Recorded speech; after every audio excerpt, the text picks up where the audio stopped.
Thank you for joining. We're going to go ahead and get started with our webinar today. So my name is Lauren Hallinan, and I'm the head of marketing here at Chatly. I just want to take a moment to welcome you to our webinar today on WeChat e-commerce. We really appreciate you tuning in, and I definitely hope that this session will give you a lot of food for thought. We've prepared a big presentation for you today, so I'm excited about it. Our speaker today is Jeff Fish, co-founder and co-CEO of Chatly. And following Jeff's presentation, we will have a Q&A session. So feel free to submit your questions at any point throughout the presentation, and we will answer as many of them as we can at the end of the presentation. So now, I'm not going to take up any more time. Let's get right into the content for today, and I'm going to hand over the floor to Jeff. Welcome, Jeff. Thanks, Lauren. And I want to personally thank all of you for joining today. I think like many of you, I'm working from home, somewhat self-quarantined, depending on where you're sitting in the world. It's been an interesting time since mid-January, since the onset of coronavirus, and this series of webinars that we put together for the foreseeable future are all relative to the coronavirus outbreak and how brands can support their customers, can support their staff, and grow and thrive in a very difficult time. So I want to spend just a moment reflecting on who we are and why we're putting together these webinars and trying to support the customers that we work with today, and really brands around the world. So we are an organization that's globally distributed. We have offices in Guangzhou, Shanghai, New York, and Chennai. I'm in New York today, and like many people in New York, I'm sitting home, child's home from school, along with many other kids around the world. Our challenges have been faced since day one of the coronavirus outbreak. Our Shanghai office is still closed. People are working from home there. Our Guangzhou office has just recently reopened with a smaller staff, and everybody, I think, around the world is trying to deal with this and trying to find ways to not only drive success for their organization, but help their customers and get through this in a way that on the other end of it, there'll be really strong success around your brand and for your customers. And really, when at times like this, when you're thinking about challenges that are at a global scale, it provides opportunity for brands to get much closer to their customers. And through digital transformation, you can do that. It's not easy, and there's lots of challenges. I think that our organization been helping brands for several years, going through digital transformations on WeChat. We have a really strong partnership with Tencent, and have worked closely with Tencent during this time. I don't know if you got a chance to see our last webinar, but that was a partnership with the WeChat work team, who's really stepped up significantly during this time in China, where work from home became the new norm. And you can see around the world, work from home is becoming standard, and shopping from home is becoming standard. So while e-commerce and social commerce had grown exponentially in China over the past few years, now it's taking on a whole different point of view. And that's not just in China, but around the world. For many reasons, you just can't leave your house. So with that, let's get into the discussion. I look forward to your questions at the end. This is where we were, right? This is where we were in December. This is where we were on, January 5th, January 6th. You could say this would be in Shanghai or Beijing or Shenzhen, but you could also say this about Hong Kong, Singapore, New York, San Francisco, London, or Paris. This is where we are today, and same thing, right? I think China's on the other end of it, and stores are reopening in Shanghai, and around PRC, but in some cases they're not. They haven't opened yet, or they're on limited staff. And then those same stores and those same brands that were thriving in other parts of the world are now closed.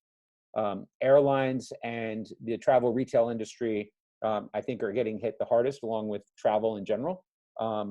People haven't been able to travel from China for some time, and now people aren't able to travel around the world. So when we think about retail and commerce, you have to very much think about travel retail as well. So the norm is very different now than it was a few months ago. So how do we get through this in a way that can drive success? And we think that social commerce is a way that really will help, right? It won't offset everything, but it will significantly help. And some of the data that's coming out now from February in China really reflects that. So if we look at time spent, I think it's not a surprise to anybody that's on this call that significant amount of time spent pre-coronavirus was spent on mobile devices. WeChat was, over 90 minutes before that. Social commerce, China's been the leader, and WeChat's been at the forefront of that. But this has accelerated it, and it's accelerated both inside and outside of China. The data that's showing, over 7 hours a day on your mobile device, for the very reason that you didn't have a whole lot of other things to do. So that provides opportunity. In many cases, physical retail business for several months was down to zero because of store closures across the board, and this is including things like food and supplies, down 60 to 80% on average.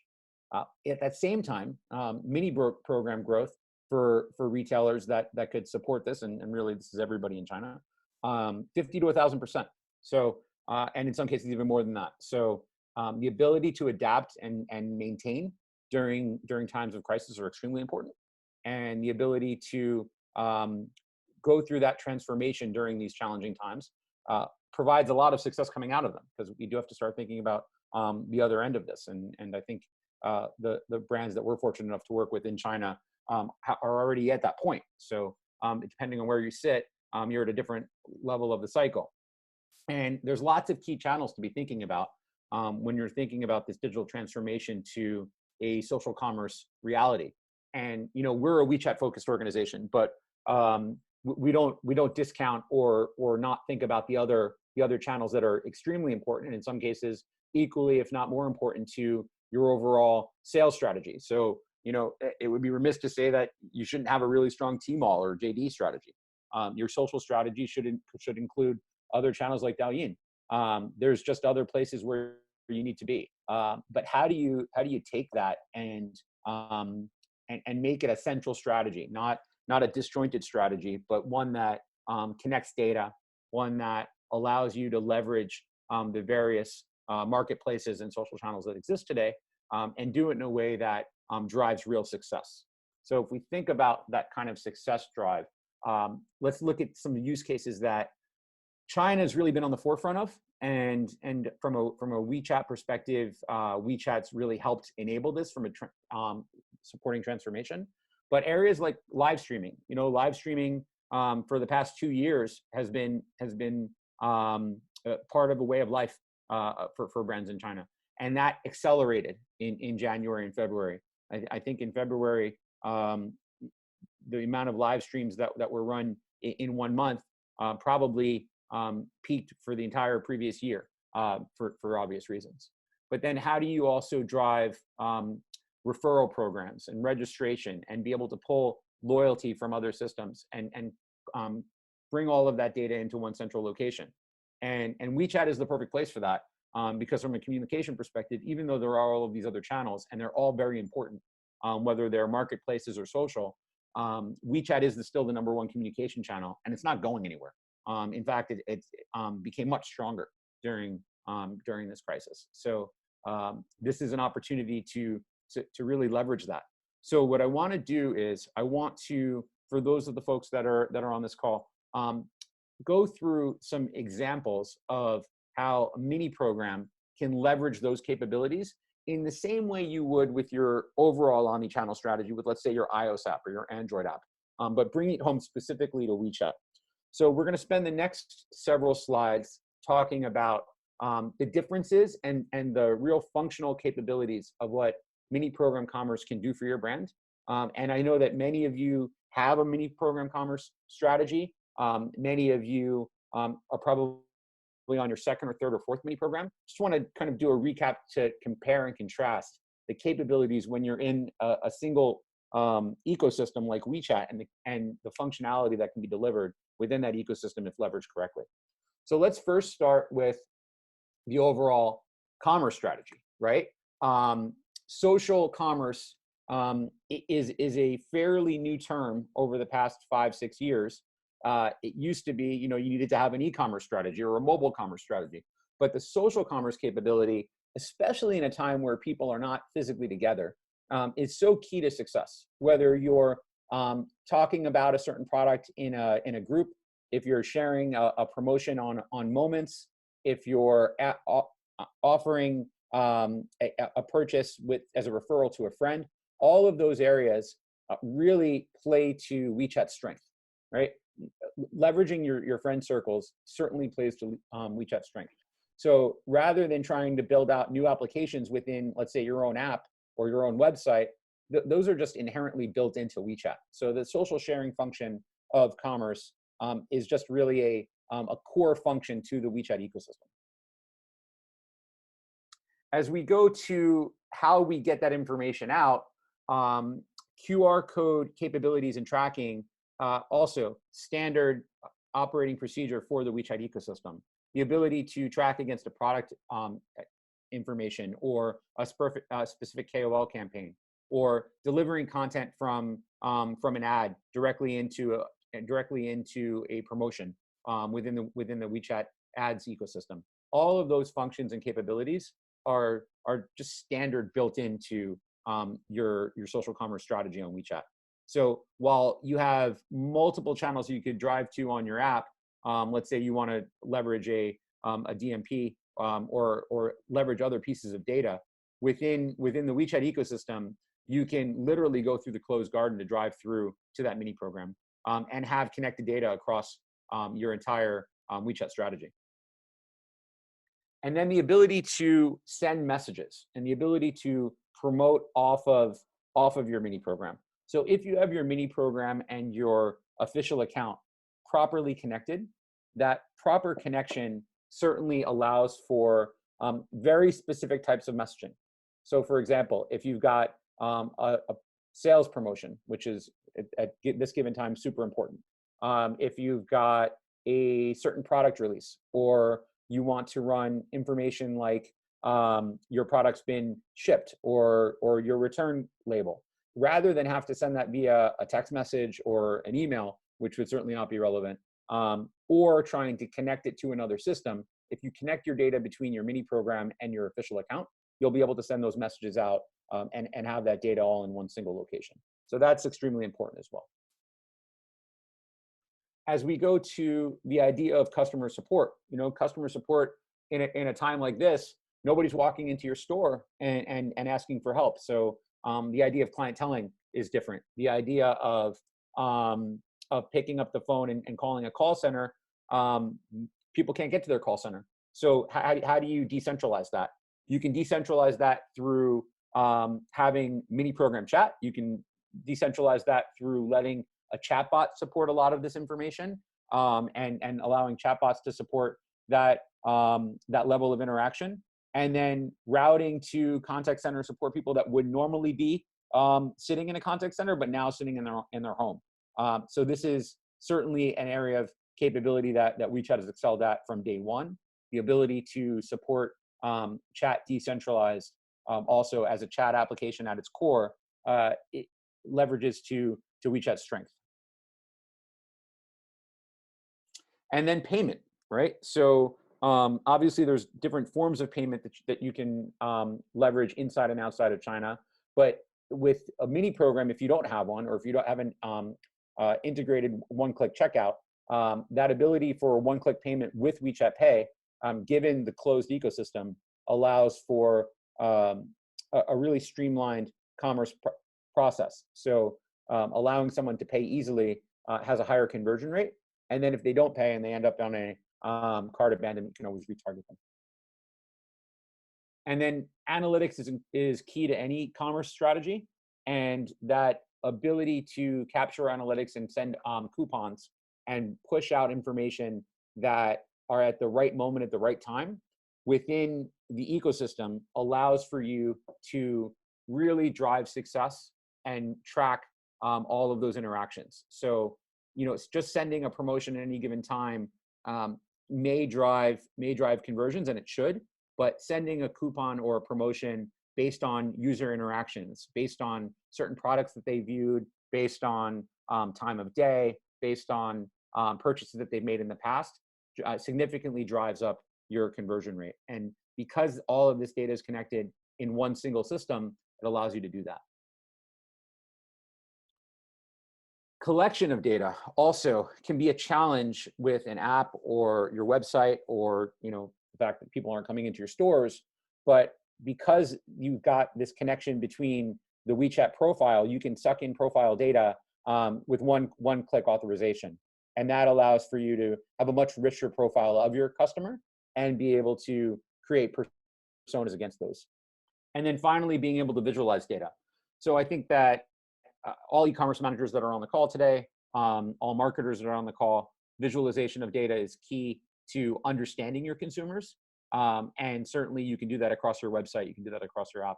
You can do that across the various social channels that you would leverage, or your marketplaces.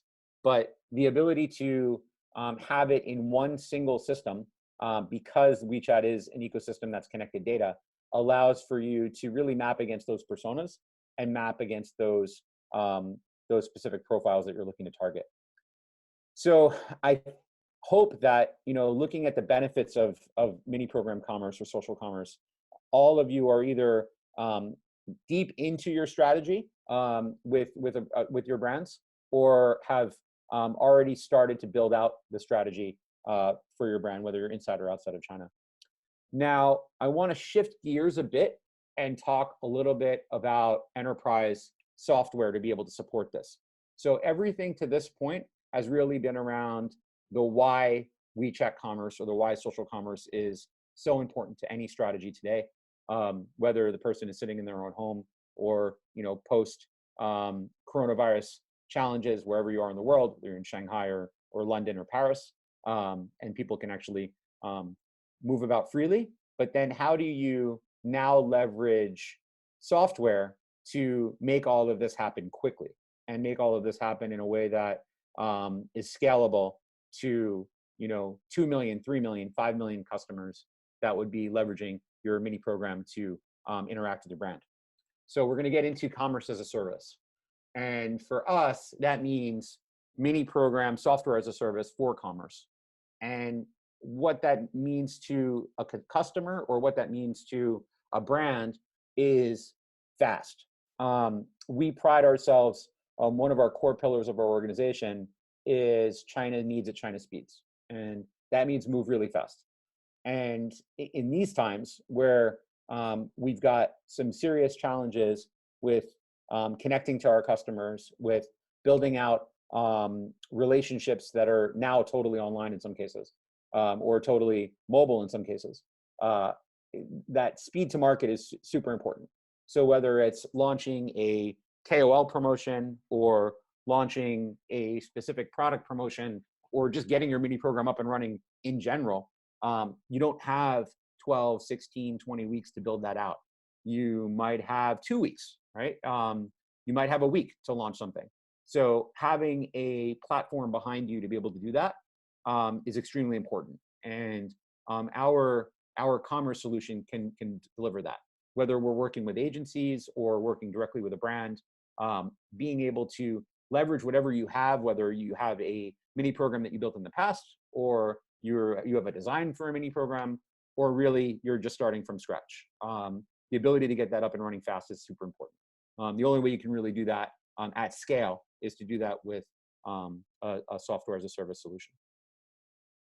And then the ability to handle WeChat Pay as a product. So not have to worry about setting up your WeChat Pay gateways, not worry about how to handle refunds or returns. All of those are built into the solution and allows for capabilities that can scale up pretty fast. So the challenges of doing one sale or 10,000 sales in a day really goes away when you're using a scalable solution. So those are kind of the core functions and capabilities that we think about when we're thinking about pure SaaS for mini programs. But then how do we also think about the entire China ecosystem?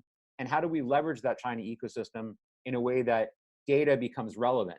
And we can then make decisions on data, whether we're thinking about a marketplace or we're thinking about another social channel. And that's really around identity mapping and being able to pull in whatever data is available into a single data store. And whether that's pulling in your union ID across your WeChat ecosystem, your own website, your own website still is a channel, or pulling in data from Tmall or JD.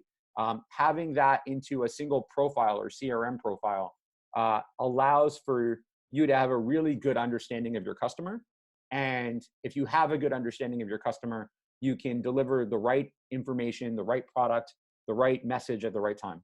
And that is, at this time, more important than ever, just given that you don't have that physical interaction like you did in the past. And certainly, when we come out of this, consumer behaviors will have changed. So this is just accelerating everything that needs to happen, that needed to happen during digital transformation anyway. But this is a really good time to transform, given the circumstances. Then we look at, what do we do with that data? So we want to create serious personas to be able to leverage that data and target, whether that's a high net worth females in Shanghai who's sitting at home thinking about their next pair of shoes, or a high net worth male in Guangzhou looking at watches, or a middle income post college graduate who's thinking about where they want to travel next once all of this comes back to normal. Each one of those personas are important. Each one of those personas should be able to be created fairly quickly, and then you should be able to collect data to target against those personas.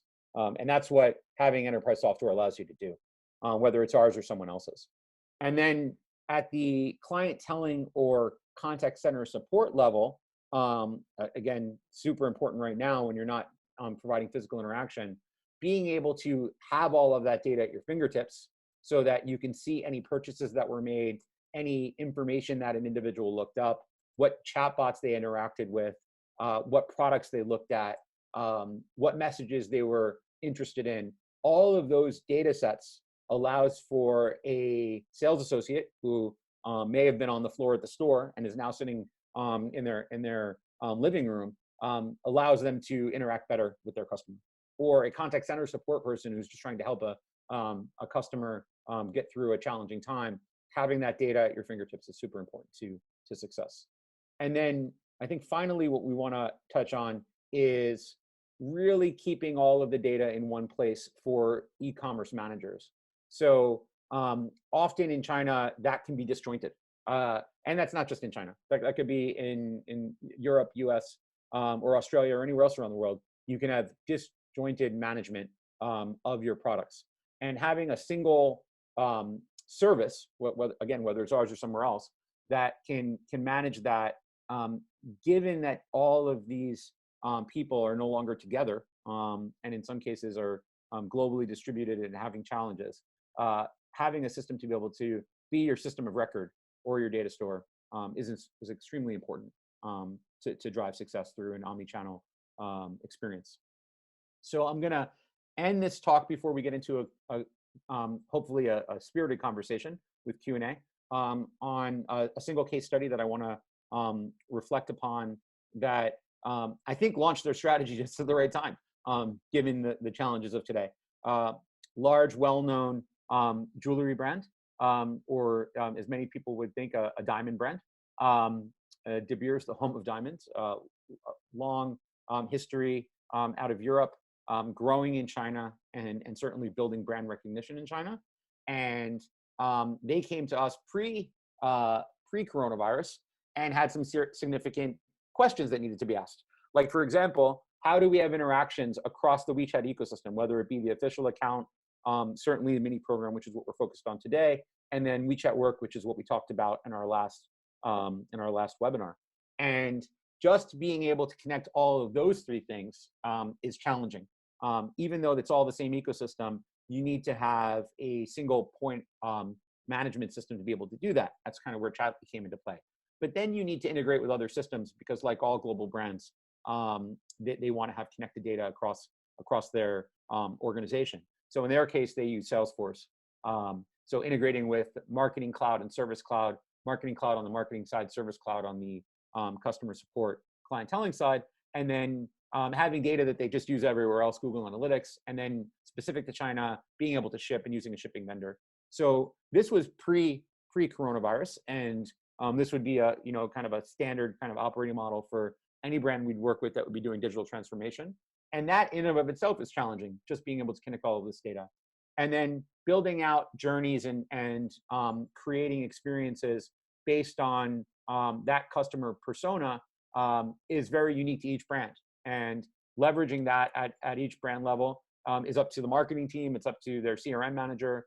But if there were no coronavirus, this is challenging. I think that because this was built pre-coronavirus, the data that we're seeing is really interesting.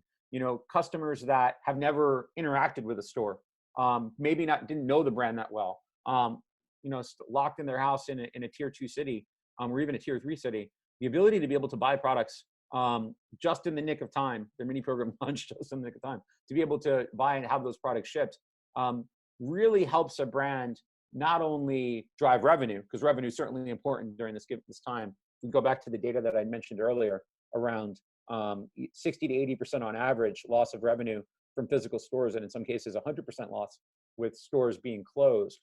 But now being able to build a new customer base for when things get back to normal, I think is equally important and equally significant to just driving revenue. I think being able to connect to your customers, continue those relationships, grow your strategy, even in a time of lots of unknowns, lots of concern, will help drive all of your brands to get through this and to come out stronger on the other end. So this is just an example of their solution and standard solution for really any brand that we work with. So this is just one example of, I think, many brands that, whether they're with us or not working with us, have really gone through this accelerated strategy during coronavirus. And I think coronavirus is going to be here with us for a long time. So I want to conclude with just a few key points, right? Omni-channel was a strategy that needed to happen pre-coronavirus, needs to happen post-coronavirus. It was very much alive in China at the end of 2019, at the beginning of 2020. I think it's accelerated. I think it needs to accelerate across the globe, given the challenges that we face around the world today. WeChat is not the only channel that you should be thinking about. As you saw from some of the slides earlier, the marketplaces, other social channels, they all have a role to play, and that's inside and outside of China. But something that I'd like to conclude on is that if done right, even with marketplaces like a Tmall and a JD and so many social channels that you can tap into for interaction, the mini program can really be your store and make sure that everyone knows you're open for business today, whether your physical stores are closed, whether you're dealing with challenges of your own website or your own app. And if you're in China, those are less relevant than they are around the world. But having your mini program running well, part of your overall strategy, it can become the centerpiece and it can be your store that's open 24/7. So with that, I will open it up to questions and open it up to the attendees. Sounds great. Thank you so much, Jeff. So yeah, for anybody that's watching right now, feel free to start sending over any questions that you have. I'm sure that was a lot of information that you're still processing. I will get started by first asking a question, Jeff. Given the spread of the coronavirus outside of China, how does all of this relate to Europe and the US? Yeah, it's a great question. It's certainly a challenging time. I think that Europe, North America, Australia, the entire world is learning from China. You hear flatten the curve and start to really stay home. So people are staying home everywhere around the world right now. And the Chinese consumer, WeChat is very much a Chinese consumer product. And with over 1.1 billion people using it, it's not just in China, right? There are many WeChat customers and WeChat users sitting in Italy right now, sitting in Paris, sitting in London, sitting in San Francisco, sitting in LA. So targeting that consumer base, I think, is important. That's today, right? Tomorrow or 3 months from now, more realistically, the Chinese traveler is going to have a whole lot of pent-up demand. So I go back to the travel retail pent-up demand, but also luxury brands that are catering to Chinese tourists around the world.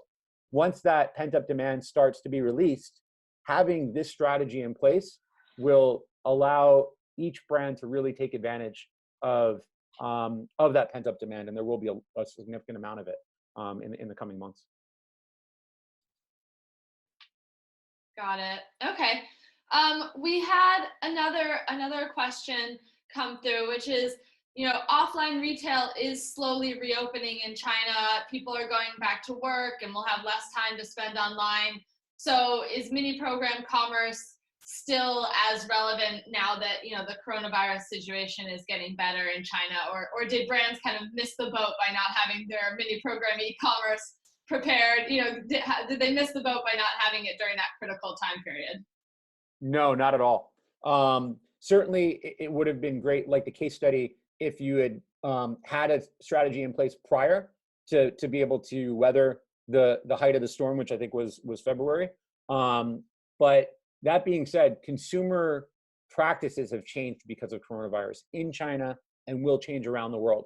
So as consumer practices and consumer methodology changes and understanding of how an individual interacts with brands, not having that in place puts you at a significant disadvantage. Not only, knock on wood, that there is not another crisis for many, many, many years to come, but just consumer habits just change with the times. Just like how after SARS in 2002, 2003, marketplaces took off. Really now the ability to have the center of a brand strategy in an ecosystem, and also think about work at home with WeChat Work or DingTalk or Zoom or any of the other tools that you're using in China. That's going to become just part of the fabric of the reality of the world today. And shopping through your WeChat ecosystem, which was already doing great. WeChat was already China's biggest mall. It just accelerated it. So I do think that in general, if you weren't there before, getting started now will just help you have a stronger relationship with your customers. Great. We just had a couple of great questions come through while you were answering that question. So I'm going to keep firing them at you. We had someone asked, aside from retail, would mini program commerce be useful for branding, education, or schools? And I think maybe along with answering this question, maybe you could also talk, because I think with just then in your presentation, we were talking a lot about retail, but I know that obviously mini program commerce, this idea could also be translated to, for example, hotel booking and things like that. So maybe you could talk about the importance of mini program commerce for some other, some other industries like education or travel. Yeah. Let's specifically talk about education. We work with one of the largest education brands in China, and they, well before coronavirus, went through a total digital transformation where they moved really all of their customer interactions, whether it would be registering an individual to interact with that school at a mall, or marketing to that individual, certainly through the official account, or paying for classes, all through WeChat. So the answer is yes, education is certainly an area where mini programs can be successful, and we've driven that success for customers today. Around travel, the travel will pick up again, and the ability for someone to book a flight or book a hotel room within a brand mini program just helps build brand equity and allows that brand to have a much stronger relationship with their customers rather than going to an OTA. So the answer is to both WeChat strategy with the mini program at the center of that strategy, or mini programs, depending on the brand. So for example, in education, it might be a set of mini programs. Certainly will drive success. I hope that answered the question. Great. Okay. And another question is, how can you get followers for your official account from mini programs? Because mini program users don't necessarily need to be followers of your official account. So how can you kind of drive that traffic back to your official account and retain that user? Yeah, it's a great question. So the first thing you want to do is set up Union ID. So you have connected data from your official account to your mini program, and that's extremely important and relevant. So if you haven't done that as a brand yet, you should. And then second, there are certain ways to send out messages from your mini program to invite individuals to follow your official account. So you don't necessarily automatically have them follow the official account, but there are ways to drive official account following. Okay, great. And we had another question wanting to talk about the integration between some of the other commerce platforms. So the question is, just to clarify, can you integrate your backend not only with WeChat, but also Tmall and JD.com data? From an inventory management perspective, yes. So you can't necessarily send your content, so your images and your videos or product information, but your product inventory, you certainly can. Got it. Thanks for the clarification there. Okay, let's see. We have quite a few questions coming through, so I'm just looking to see if any of them overlap with some of the previous questions we answered. Let's see. A question about user data. So like you mentioned, we can use mini programs to capture that consumer data, but then how can we use this data to optimize the business or optimize the e-commerce mini program? Oh yeah, one of my favorite conversations. It's one of my favorite topics. Yeah. So I'll do a little plug for us, but whether you're using our software or not, I think there's other players out there that do it as well.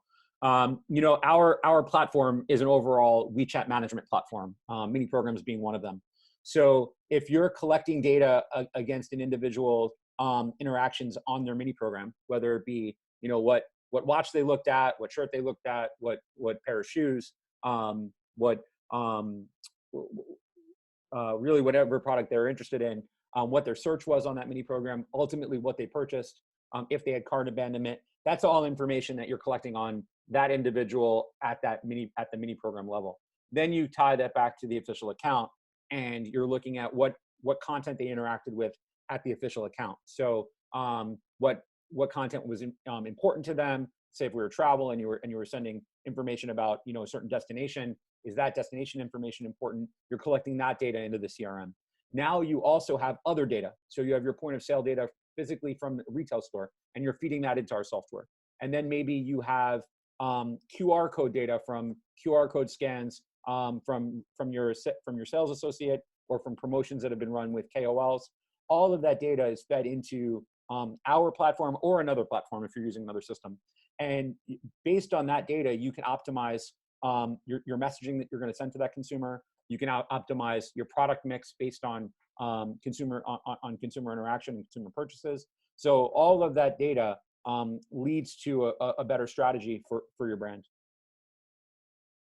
We're having some great questions coming through here. Okay, so the next question is, can you link it to JD.com, or will this be a less seamless experience from within the mini program?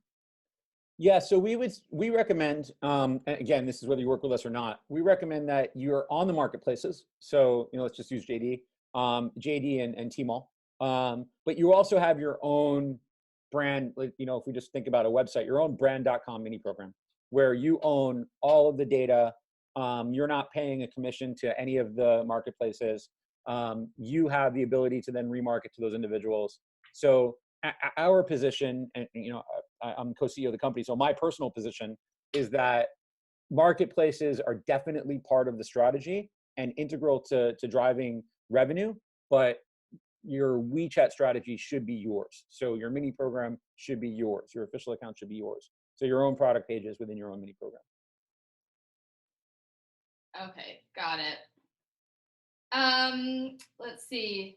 Okay, we've got a question about B2B here. So, what is the trend that you see for B2B e-commerce in China during the coronavirus period? It's similar to the B2C, right? You have to build a relationship that is distant.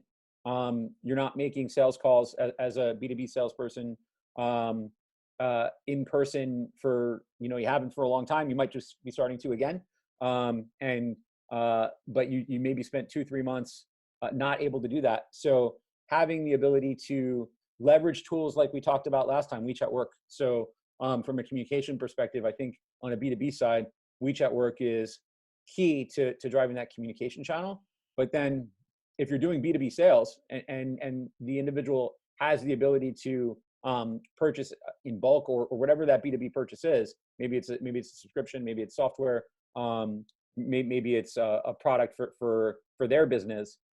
If you have the capability to build that into a mini program, if you haven't already, this is a good time. So I don't think that the model is any different. I think the communication channel is a little bit different. I think on the B2B sales side, leveraging WeChat Work from a communication perspective is much more relevant than, let's say, official account broadcast messaging or group messaging. I think that leveraging WeChat Work on the communication side and then having a mini program to drive them to is certainly extremely relevant and was useful during coronavirus and will be going forward.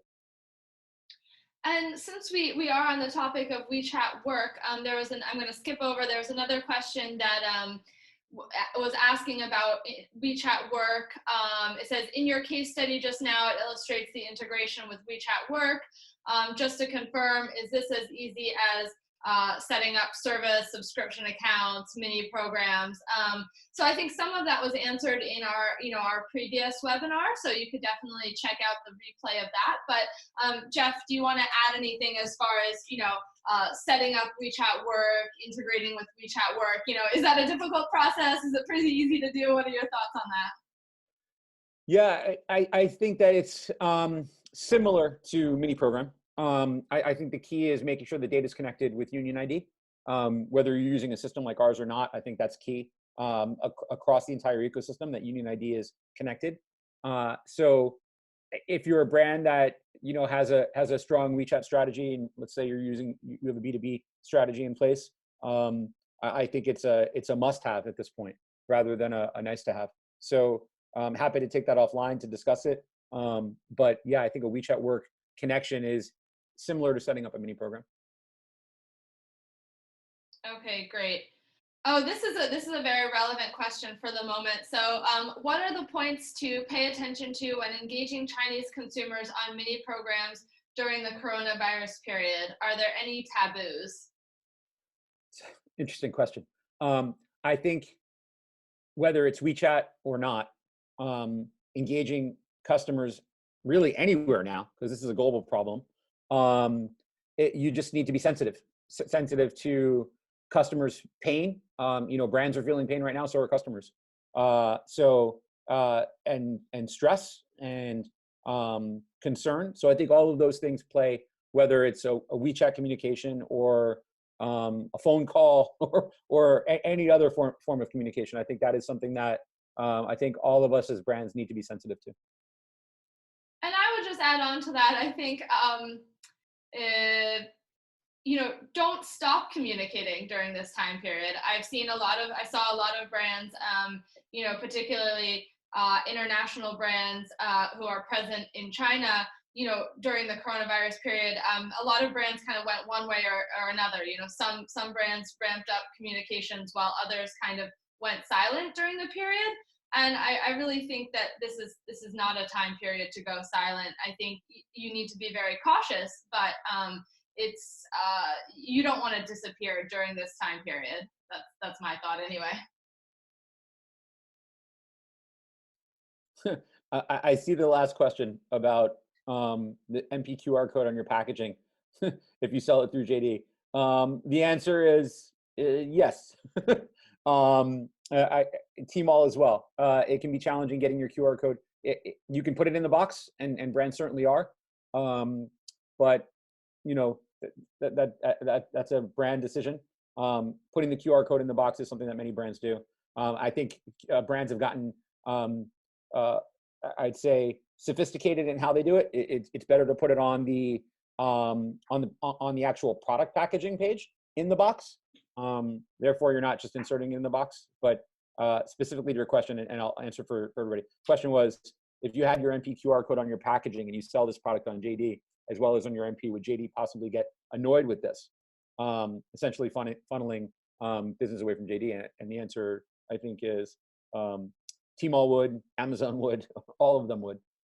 So I would say if you are going to do that, I would build it into the packaging of the product rather than just inserting a QR code sticker or flyer in the box. Yeah, definitely. Like you said, that's a very easy problem to solve by just putting it inside with the product as opposed to outside. Okay, great. Well, I think we're going to wrap things up there. That was a really great, a long Q&A session, and I really appreciate all of your questions. And if you have any more questions, of course, feel free to get in touch with us. Jeff has shared his contact information here. You have my contact information from the webinar registration. So feel free to get in touch with us at any time. We will be, sharing a replay of this webinar, so you can go back and visit all of the content that Jeff shared today. And thank you so much for taking the time out of your day to join us. Thanks, everyone.